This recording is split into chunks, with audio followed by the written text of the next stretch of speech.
Hello everyone, আসসালামু আলাইকুম। তোমরা সকলে কেমন আছো? আশা করি খুবই ভালো আছো। তো আজকে আমি বানিয়েছি আমার এয়ারপোর্টের জন্য একটা অসম্ভব সুন্দর কভার।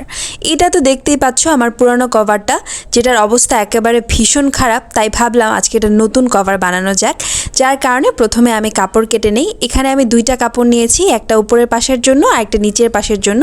একটা 14 সেন্টিমিটার, একটা 10 সেন্টিমিটার। এরপর আরেকটা ছোট কাপড় কেটে নিয়েছি, যেটা একটা বর্গাকৃতিতে কেটেছি, যেটা 8 সেন্টিমিটার ছিল। তো এই 8 সেন্টিমিটার কাপড়ের তিন পাশে আসলে ভালো করে সেলাই করে নেই। সেলাই করার পরে আমি এর সাইডটাকে খুব ভালো করে কেটে দিচ্ছিলাম। মূলত যে এয়ারপোর্টের কভারের ঢাকনাটা হবে সেই উপরের অংশে এই কভারটা থাকবে, তো ওইটাই আমি এখন বানিয়েছি। আর এখানে যে উপরে সাদা কাপড়টা দেখতে পাচ্ছ, এটা হচ্ছে বক্রম। এটা না ইউজ করলেও পারো, তবে আমি ইউজ করেছি যাতে আমার এই কভারটা একটু শক্ত হয়। যেহেতু আমি সুতির কাপড় দিয়ে কভার বানাচ্ছি, তাই এটাকে একটু শক্ত করতে আমি এভাবে ব্যবহার করেছি। এরপর 3 পাশ সেলাই করে ভালো করে কেটে সাইডগুলো উল্টা করে নিয়েছি। উল্টা করে আমি ইস্ত্রি করে নিয়েছি। এরপর আমি এটার উপর দিয়ে একটা চাপ সেলাই দিয়ে নিয়েছি, যাতে দেখতে সুন্দর হয়। এরপরে আমি এটা একটা ছোট্ট হোল্ডার বানাচ্ছি, যাতে এয়ারপডটা এই ছোট অংশটা ধরে উঠানো যায়। যার কারণে আমি এটা লাগাচ্ছি। এটা তোমরা না লাগালেও পারো, এটা একেবারেই অপশনাল। এটা আমি খুব ভালো করে সেলাই করে নিলাম। এরপরে এই সাদা কাপড়টা নিয়েছি, যেটার মাঝখানে আমি পেন্সিল দিয়ে আয়তকার একটা বর্গের মতো এঁকে নিয়েছি, যেটা দিয়ে মূলত আমার যে এয়ারপোর্টের চার্জার আছে, চার্জারটা আমি এই দিক দিয়েই ঢুকাবো। তো ওইটাকে আমার সেলাই করে নিতে হবে। যেই পাশ দিয়ে আমি দাগ দিয়েছি, ওই দাগ বরাবর এই ছোট্ট আয়তক্ষেত্রের চারপাশে আমাকে সেলাই করতে হবে। আর সেলাইয়ের সময় কাপড়টা যাতে একেবারেই সরে না যায়, যার কারণে আমি পিন দিয়ে কাপড়টাকে খুব ভালো করে আটকিয়ে নিচ্ছি।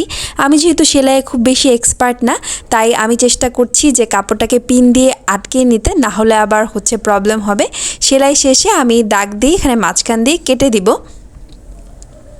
এবং এখান দিয়ে মূলত আমি চার্জারের যে কেবলটা সেটাকে ঢোকাবো।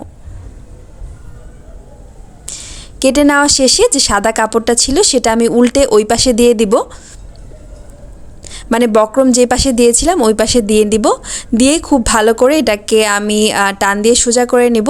এরপরে ইস্ত্রি করে নিলে একেবারে পারফেক্ট হয়। এই যে ছোট হোলটা দেখছেন, এটা দিয়ে মূলত আমি আমার যে চার্জিং কেবলটা সেটা ঢোকাবো।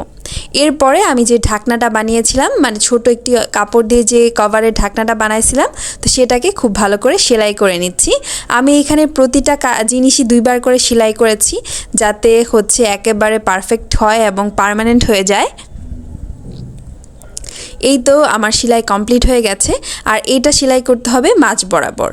এরপরে যে সাদা অংশটা ছিল এবং যে কালারফুল অংশটা ছিল, দুইটাকে এরকম দুইটা বক্স করে নিতে হবে, এবং এই বক্স দুইটাকে মানে ছোট্ট একটা ব্যাগের থলির মতন করে নিতে হবে, এবং দুই পাশে আলাদা আলাদাভাবে সেলাই করে নিতে হবে। দুইটা আলাদা বক্স বানিয়ে নিতে হবে। এই তো দেখতে পাচ্ছেন একটা কালারফুল কাপড়ের বক্স আর একটা সাদা কাপড়ের বক্স। এই তো আমি এটার চারপাশে খুব ভালো করে সেলাই করে একটা বক্সের মতো করে নিয়েছি, বা থলের মতো করে নিয়েছি। এরপর যে এক্সট্রা কাপড়গুলো চারপাশে ছিল সেগুলোকে আমি কেটে দিচ্ছি। এটা কিন্তু যার যার এয়ারপোর্টের মাপ অনুযায়ী বানাতে পারেন। আমার এয়ারপোর্টের মাপ অনুযায়ী আমি এটা বানিয়েছি।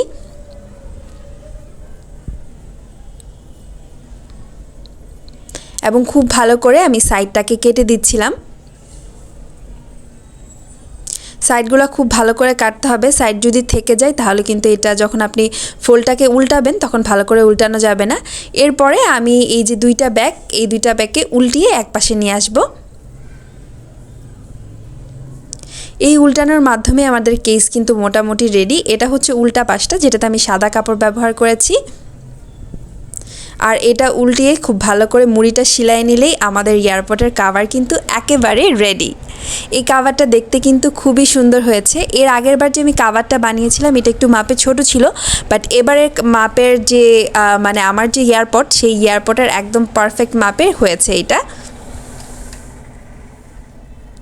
এই তো আমি এয়ারপোর্টের মধ্যে ঢুকিয়ে দেখছিলাম। একদম পারফেক্ট হয়েছে। আমি প্রথমে ভেবেছিলাম একটু টাইট হবে, বাট এরপরে দেখলাম যে নাক সুন্দরভাবেই ঢুকে যাচ্ছে। এই তো আমার এয়ারপডের কভার বানানো শেষ। আপনাদের কেমন লেগেছে আমার এয়ারপডের কভারটা আমাকে কিন্তু জানাতে পারেন। আমার কিন্তু এটা বানিয়ে খুবই ভালো লেগেছে আর দেখতেও কিন্তু ভীষণ সুন্দর হয়েছে। আপনারাও বাসায় এরকম বানাতে পারেন।